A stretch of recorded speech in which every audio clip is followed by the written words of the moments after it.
अगर किसी फीमेल को अगर ये प्रॉब्लम है, किसी को सिस्ट की दिक्कत है, मतलब किसी-किसी को एक सिस्ट हो जाती है, बार्थोलिन सिस्ट, तो उससे चला नहीं जाता है, बैठा नहीं जाता है और उसको बहुत सारी दिक्कतें होती हैं, उसके उस हिस्से से स्मेल भी बहुत ज़्यादा आती है, उसको बहुत ज़्यादा पेन फ़ील होता है।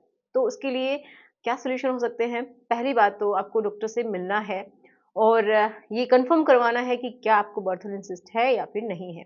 तो ये इन्फेक्शन भी और ज़्यादा बढ़ा देती है आपके उस हिस्से में, आपको पेशाब का इन्फेक्शन भी हो जाता है और भी बहुत तरीके की प्रॉब्लम्स आने लगती हैं। तो ये समझिए जो चलने में भी आपको प्रॉब्लम क्रिएट करती है वो है बार्थोलिन सिस्ट और ये एक बार ठीक भी नहीं होती है, बार-बार भी हो सकती है। ये कहाँ पे होती है? तो जो आपका हिस्सा है, वहाँ पे ये समझिए जहाँ से बच्चे का जन्म हो सकता है, आप रिलेशन बना सकते हैं, उस हिस्से में ही ये होता है। वो जो ट्यूब लाइक स्ट्रक्चर होती है, वहीं पे होता है।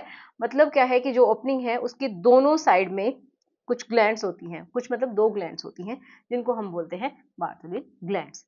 उनकी जो ट्यूब है, वो लिक्विड को उस ट्यूब के अंदर डालती रहती है। अगर ये जो ट्यूब हैं, जो लिक्विड निकालती रहती हैं, उस हिस्से को गीला बनाए रखने के लिए, जब आपकी इच्छा होती है, डिज़ायर होती है, उस समय जो लिक्विड निकलता है ना, तो उसको लिए ज़िम्मेदार यही 2 ग्लैंड्स होती हैं, जो कि होती हैं कहाँ पे? जो ओपनिंग है, उसके अंदर की साइड में प्रेज़ेंट होती हैं, ठीक है?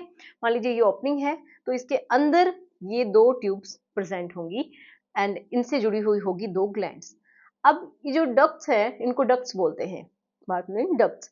इनमें क्या हो जाता है ब्लॉकेज आ जाता है। अगर ये ब्लॉकेज आ गया है तो वहाँ पे ही ये समझिए जो लिक्विड निकलना चाहिए वो निकलने के बजाय उन जो ग्लैंड्स हैं उनके अंदर ही भरता रहेगा और वहाँ पे वो सड़ने लग जाएगा। सड़ता है तो वो इन्फेक्शन क्रिएट करता है, इन्फ्लेमेशन होती है और बहुत ज़्यादा पेन भी होता है। तो इसका ट्रीटमेंट क्या है? इसका ट्रीटमेंट है कि आप डॉक्टर के पास जाएँगे, सर्जरी होगी या तो उन डक्ट्स को रिमूव कर दिया जाएगा, उन जो ग्लैंड्स हैं उनको निकाल दिया जाएगा या फिर जो उसके अंदर गंदा जो मटेरियल भरा हुआ है, उसको बाहर निकाल के और फिर वापस से वहाँ पे स्टिचेस दे दिए जाते हैं। तो ऐसा भी हो सकता है। तो ये डॉक्टर की सलाह से ही करवाएँ, ऐसे ही अपने आप से नहीं करना कुछ भी और ऐसा नहीं है कि अपने आप ही ठीक हो जाएगी, कोई भी आप एंटीबायोटिक खा रहे हैं, ऐसा भी नहीं हो सकता, है ना?